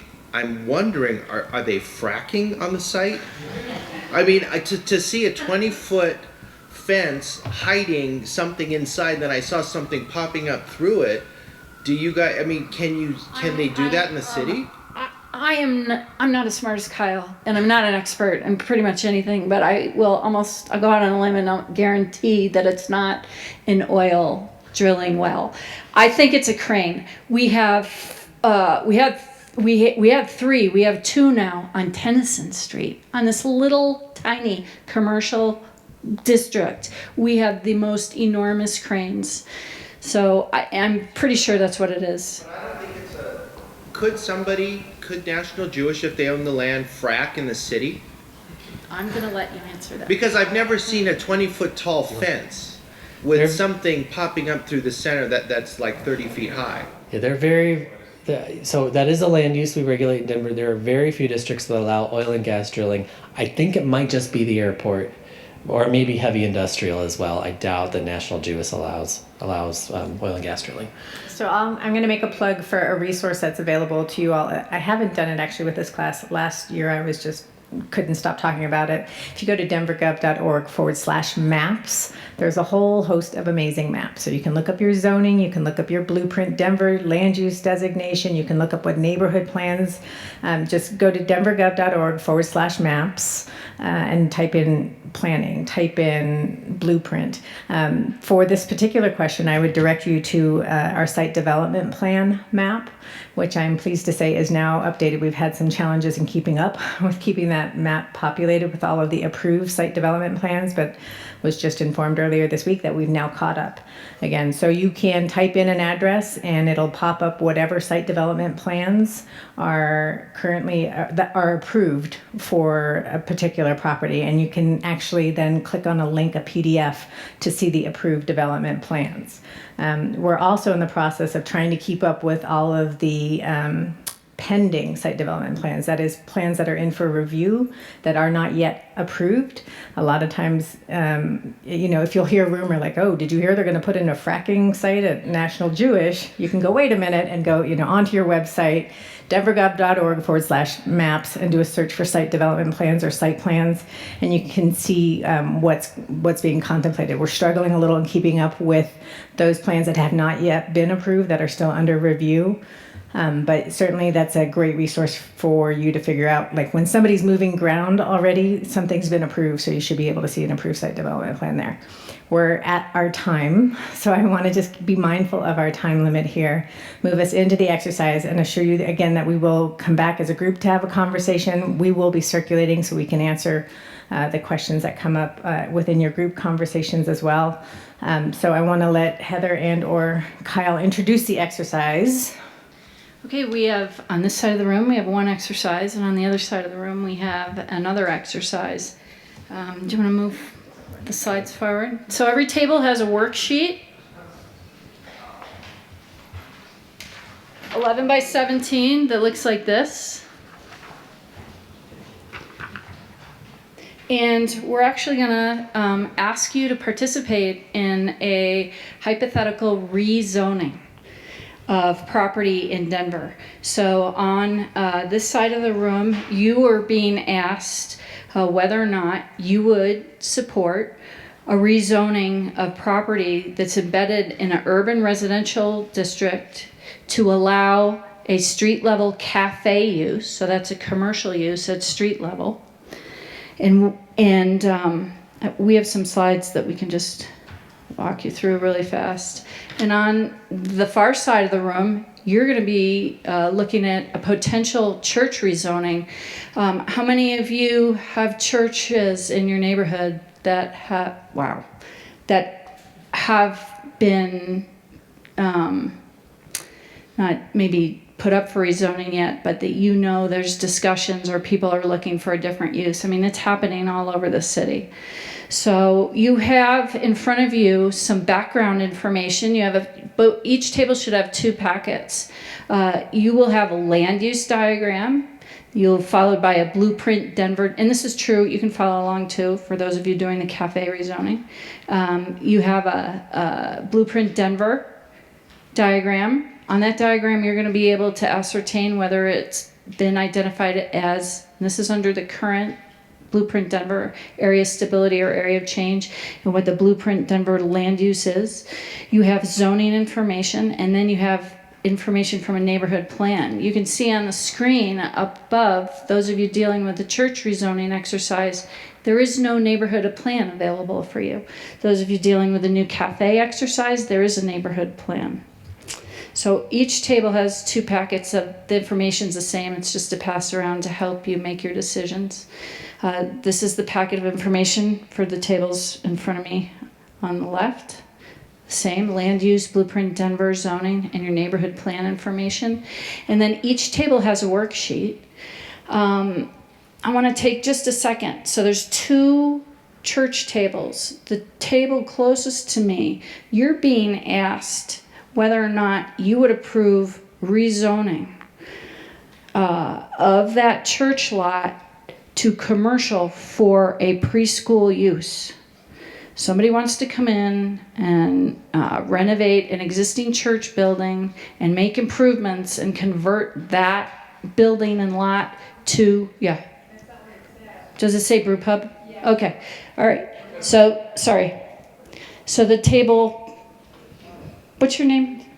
Vicky. So Vicky's table is considering rezoning to a daycare facility. Your table, Mary Jane, is rezoning to a brew pub. Both are commercial use. Your applicant has come in and said, we want a brew pub. Vicky, your applicant has come in and said, we want daycare. The new cafe, both the tables have the same question. This is an urban residential district. It's primarily apartment buildings. Somebody who owns the apartment buildings wants to rezone that building to allow commercial use at street level. So using your background information, we want you to answer the questions. First, on the far left of your sheet, just go through all your data and answer the questions. What's the existing land use? What does Blueprint Denver say? What's the zoning? Is there a neighborhood plan? If there's a neighborhood plan, what is the recommended land use? What is the context? Then in the second box, what is the context? And down below, what is your recommendation and why? So you don't have a whole lot of time. Any questions? USUC? Oh wait, well we're still on Blueprint Denver. I'm sorry, I didn't see. So what is Blueprint Denver's land use? It's single family residential. It says, yes. Single unit residential, sorry, 1 to 2 stories. In USUC is urban, single unit, and with a minimum lot size of 55,000 square feet. These are probably similar, this is probably somebody's land. No neighborhood plan, No, and No. neighborhood plan use. they're not relevant. They told us that there was none. Oh, they said there is none? Yeah. But these are the things that as he was describing, were the things you would consult in deciding whether to do a rezoning. My question is, what is this lot and what's the square footage? Good question. Because remember they're saying you could split it if it's over so much and I don't know that we know. Most churches would be on something that is larger than 5,500 square feet, though. This So is on 1/4 of the whole lot. So some office use maybe, if there's some.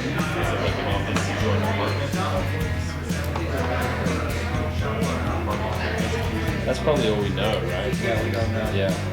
It doesn't sound like there's any real commercial areas.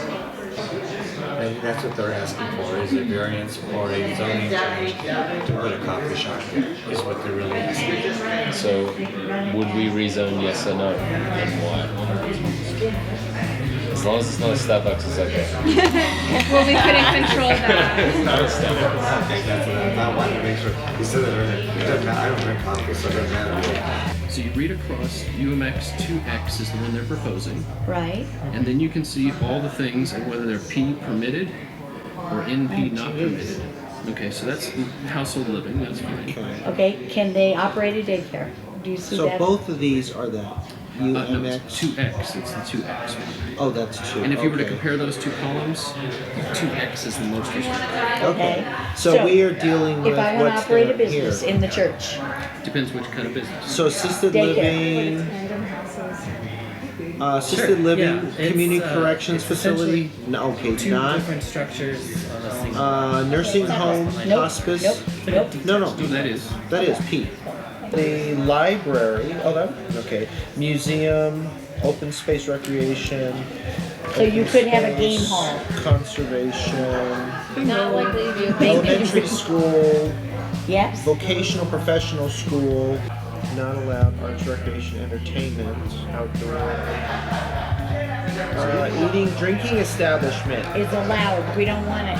It's, Why? it's Why would we not want limited, that? it's special Because exception. you could end up with So a it's really L, bad bar. Which means limited. You really and it's could. a special exception. I still don't understand why that's And you have to necessarily read an this issue. section to figure out what Okay. I all live about- in a it's about neighborhood the with city lots of make it kids. anyway. Yeah, but I live Okay. in a neighborhood with lots of kids. I don't want people sitting at a bar. So, with 12 it also allows an 5-year-olds walking office. down the street. But the negative is it allows a bar. To 50 Telecommunications towers, here we go, limited. Telecommunications, alternate structure, limited, And telecommunication. some of these that you're noting are limited. Notice it would be limited in any zone. So Okay. these are the residential ones. So it's kind of the same. Limited means Okay. the neighborhood has to approve it. No, it's not neighborhood approval. It means read this section that's cited to find out what the limitations are. For the neighbors to Okay, so it's an eating and drinking establishment? So it could get rezoned, and to have an eating and drinking establishment, the potential business owner would have to post, hey, I'm gonna build a coffee shop here. Right. And we're gonna be open these hours, and Right. does the neighborhood approve? And then I go out of business and We're in this zone. I want to rent it out to a bar. It's an eating and drinking establishment. The bar doesn't need to be rezoned. It needs to get a liquor permit. Right, then he has to wait the liquor license, which may or may not be a liquor. So the zoning, zoning is a limited instrument is what the point of this exercise is. All right, folks, it is time now. So like we make you do at the end of every one of these fun exercises, make sure you've designated a reporter for your group. Either somebody who's volunteered or someone who's been volunteered. And we're going to start with which group wants to report back first? Chris's group wants to report back first. All right, so we're going to give Chris's group back here in the corner our full attention so they can report back. So we had one of the coffee shops, and it was the existing land use was still multi-unit residential to 2 to 5 stories. Blueprint Denver had it as part of their area of stability, but it was also urban residential. The zoning was GMU5. There was a neighborhood plan for it, and the neighborhood plan called for urban residential. And so what we were visioning this neighborhood looking like is described as the Central Platte Valley, the Cherry Creek East, Capitol Hill, Cheeseman Park, but we were thinking that it probably does not include much commercial use yet. But it was already mixed use, mixed family homes, multiple units, and then a variety of architectural styles, from single family homes to townhomes to some high rises. And so we figured because it was in the neighborhood plan as allowing for more opportunities for mixed use, we recommended that yes, as long as it is just that one single property, because it does fit the neighborhood plan. Our recommendation was that it had non-intrusive signage that fits the historical feel of the neighborhood, no liquor license, noise restrictions, and operating hours. Great, thanks. And how about the other cafe table? So I'm not sure what we would repeat, but so it seems like this is a very relatively dense neighborhood that could be enhanced by ground level activation that would make walkability more enjoyable for people, and that it's dense enough that it could support a local business that most people kind of walk to or whatever. So we did have the discussion about how we're not just rezoning for the coffee shop, we're rezoning for any future commercial activation of that site. And so we recommended zoning, which was it called? RX5? RX5. So that it primarily would be open to food services and small retail types of events. And I think, so we do recommend the rezoning for it. The other issue is parking. We know that some neighborhoods are going to be concerned about parking, but because of the density of the neighborhood and the size or the scale of the business, we felt like it's mostly going to be served by walking. And it was kind of unclear, since it has 5 parking spaces, how much additional parking does the zoning require, and could there be an exemption for that? I don't know. So there's a little bit things we're unclear about, but. Yeah, it sounds like asking all the right questions, though, and looking to what else would be allowed in the zone district. And both, I think, recognized there was a neighborhood plan here that kind of helped guide your decision making. Yeah, great report back. All right, the urban residential. So should we start with the daycare? Are you guys ready? Why don't we start with that one? We're ready. We didn't have full consensus, but so ours again is a rezone of existing church, and it would be to a UMX2X. So existing land use is a church. It is in Blueprint Denver as an area of stability. It's a large lot in that neighborhood. And for Blueprint, it is a single family residence, zoning SUC, and there is no neighborhood plan. And so again, land use for neighborhood plan does not matter. So in looking at this, Joel helped us. We looked up the uses. So again, this would be a rezone. It's located in the center of an area of stability. It has 2 commercial areas. It's kind of in the center of this residential area, so that was something we did take into effect.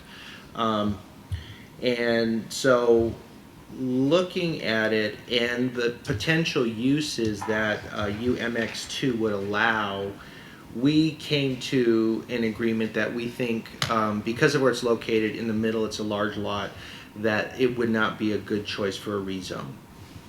Because it would not necessarily only be a daycare, it could be a mechanic shop or some other different types of retail. So we chose not to allow the rezone. Very good. Good analysis. Okay, and then how about the group that thought it would be where the request was for a brew pub? Is that getting pushed towards me? Not my choice. Okay. So we also had the rezoning of an existing church. The existing church is in an area of stability. Predominantly, the whole area is single unit residential, zone USUC, which is urban single unit, with a minimum lot size of 5,500 square feet. And there's no neighborhood plan.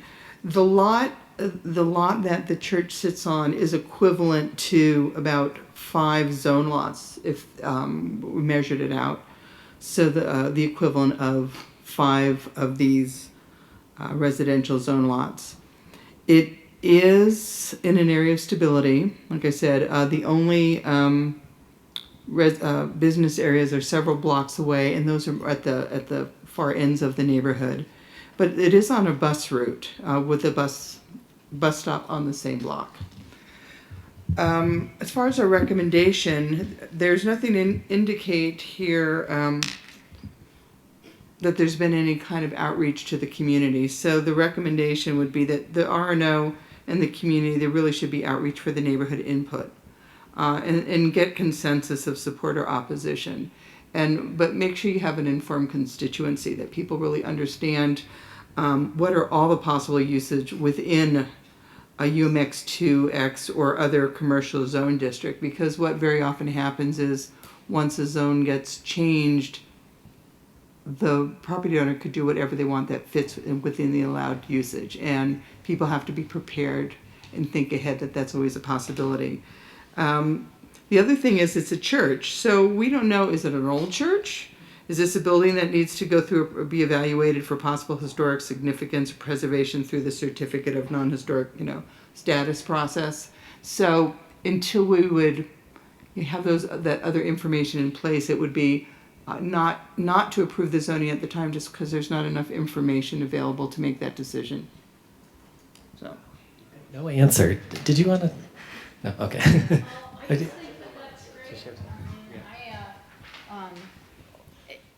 As an RNO zoning committee member, what we found in our neighborhood is people want to pick and choose what the use can be in a commercial zone district, and you can't do that. And I think it was this table that explored, or maybe it was your table with a new cafe, said you spoke to sign regulations, and one thing that we've started to explore, it started with just liquor license applications, and we would ask that they enter into a good neighbor agreement.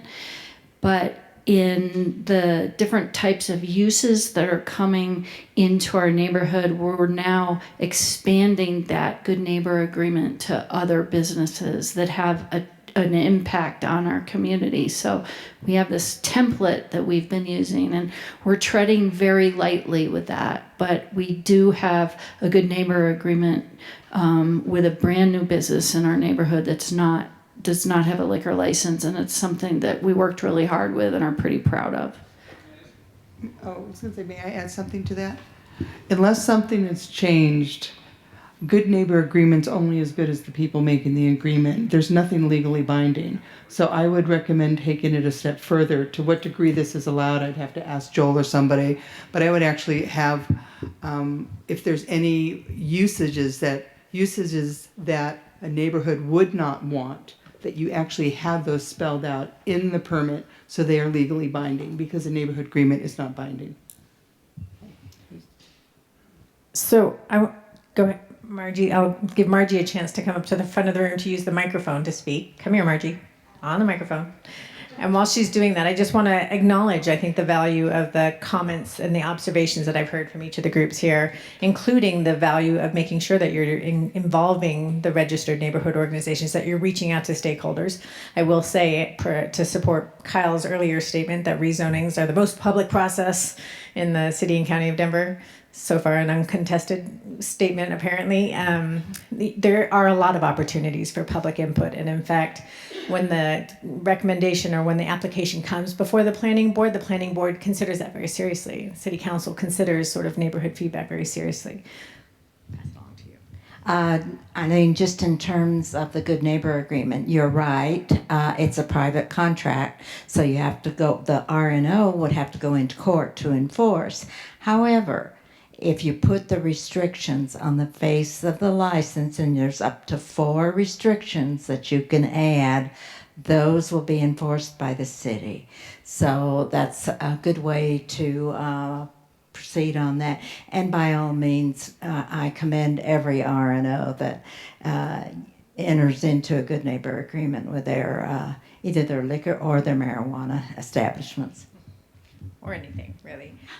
So we're coming to a close quickly. We tend to get jam-packed at the end of these meetings. But one of the things I want to point out is that Margie, while she's been working so diligently in the background here, has been a major part of getting the Citizen Planning Academies going. Margie, again, is the chair of the Zoning and Planning Committee for the intra-neighborhood INC, for INC. And so I think that you've learned a lot from just listening to one of your peers, from listening to Heather and her experiences and her RNOs. I think I just want to do a plug for INC. I want to do a plug for ZAP, because I think that there's a real opportunity to share information and to share lessons learned. Y'all don't have to reinvent the wheel over and over again individually. Learn from each other, and INC is a great venue for that. Just a couple other, I feel like I'm going back from big picture to smaller picture, but I did want to make some comments on some of the report backs. Sometimes what we'll hear at the planning board is applicant has come forward and they are requesting a rezoning to zone district X. And the planning board will contemplate it and say, well, I see X, but why not Y or Z? Have you considered, Q or R? Maybe they have, but the question before you is the one that the applicant has brought for you. So it's not zoning by committee. It's not everybody gets to pick what zone district they think is appropriate for the application that's coming before the planning board. The applicant gets to ask whatever question they want to ask, and that's the question that we have to answer as a planning board, as a city council. But as part of the outreach process, as part of the vetting process that leads up to that application coming before the planning board and coming before the city council, the applicant's working very closely with city staff to answer and to do some of the analysis, similar to the analysis that you did this evening in your exercises. So they get a sense of, does this meet the plan? Is it advancing a neighborhood plan? Is it consistent with our city goals? So they get the input of city staff, but they also get the input of the RNO. So you have an opportunity to have a conversation. It's a dialogue with the applicants as they're moving forward with their rezoning applications. I get the sense that folks still have a lot of questions, and I'm sorry to do this, but I'm going to cut us all off. I'm going to have the final word because I do want to spend the last 5 minutes here just to pass out some quick certificates of recognition. Some of you had perfect attendance. You are a slam dunk. You know who you are, and in fact, I know who you are too because you signed in. And so congratulations, A+, 4.0, grade point average for Citizens Planning Academy. You get a certificate. Some of you came to 2 sessions and had a really good reason why you couldn't come to one of the sessions. For those of you, I'm also giving you a pass for Citizens Planning Academy in 2016 with the caveat that you're on your honor to watch the videos as they come out. And you're on your honor to share those videos with your neighborhood organization, with your friends, your neighbors, so that they have the benefit of the information that we shared in these sessions as well. I'm not even going to call out anybody who only made it to 1. I'm not sure if we only have a 1 single attendance person here this evening. That doesn't seem to be the case. But Margie and I are going to pass out some quick certificates. We're going to give you all a nice giant round of applause. We're going to take a group picture, and then we'll hang out and we'll answer questions as you have. Can't hang out here forever because they're going to kick us out of the building eventually. But quickly, if I could, we're going to do this very quickly. Just march up, grab a certificate from Margie, and have a seat. So Charles is our first person. There we go. Eileen, you're second. Thanks so much. Peter. Peter, there we go. Please save your applause to the very end.